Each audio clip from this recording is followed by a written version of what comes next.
বিসমিল্লাহির রহমানির রহিম। যে যেখান থেকে আমার ভিডিওটি দেখতেছেন সবার প্রতি আসসালামু আলাইকুম রহমতুল্লাহি ওয়া বারাকাতুহু। তো আজকে ইলিশ মাছ রান্না করব। ইলিশ মাছ কয়দিন ধরে আনলে কি হয় সেটা ইলিশ হয় না।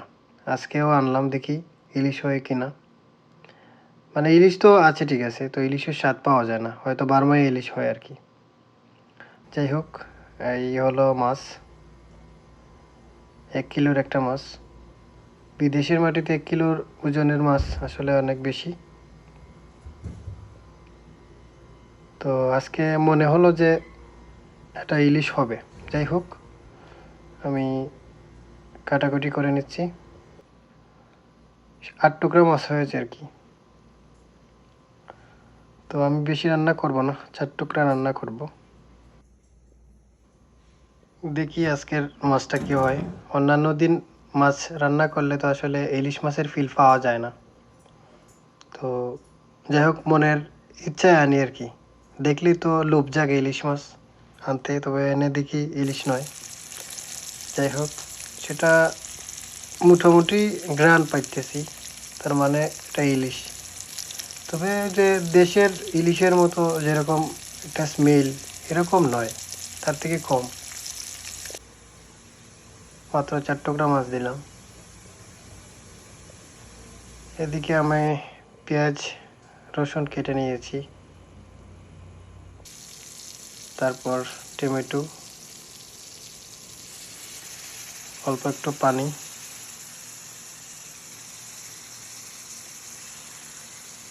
রেখে দেবো 5-10 মিনিট মিডিয়ামে। 5-7 মিনিট পর এই অবস্থা তরকারি। মোটামুটি একটা স্মেল বাইর হয়েছে ইলিশ মাছের। যাই হোক, এদিকে ভাত রান্না হয়ে গেছে, খাওয়ার পালা। অল্প কটা ভাত নিলাম, দেখি এখন তরকারির কী অবস্থা। কালারটা কেমন হলো অবশ্যই আপনারা জানাবেন।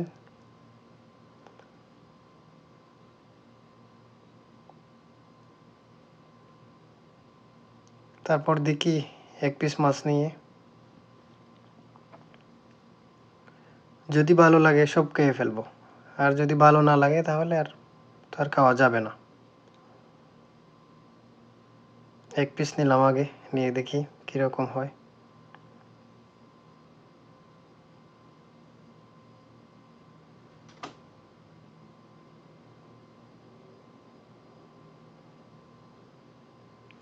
ও, খুব গরম।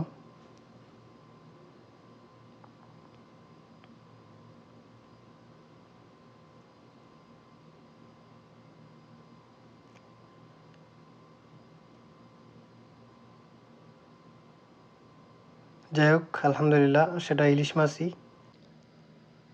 তো আজ ভিডিওটা এই পর্যন্তই। যদি আমার ভিডিওটি ভালো লাগে তাহলে অবশ্যই লাইক কমেন্ট শেয়ার করবেন। নিত্য নতুন ভিডিও পেতে অবশ্যই পেজটি ফলো করে রাখবেন। ইউটিউবে যদি দেখে থাকেন তাহলে চ্যানেলটি সাবস্ক্রাইব করে রাখবেন। ইনশাল্লাহ সবসময় চেষ্টা করব নিত্য নতুন ভিডিও নিয়ে আপনাদের মাঝে আসতে। সবাই ভালো থাকবেন, সুস্থ থাকবেন। আসসালামু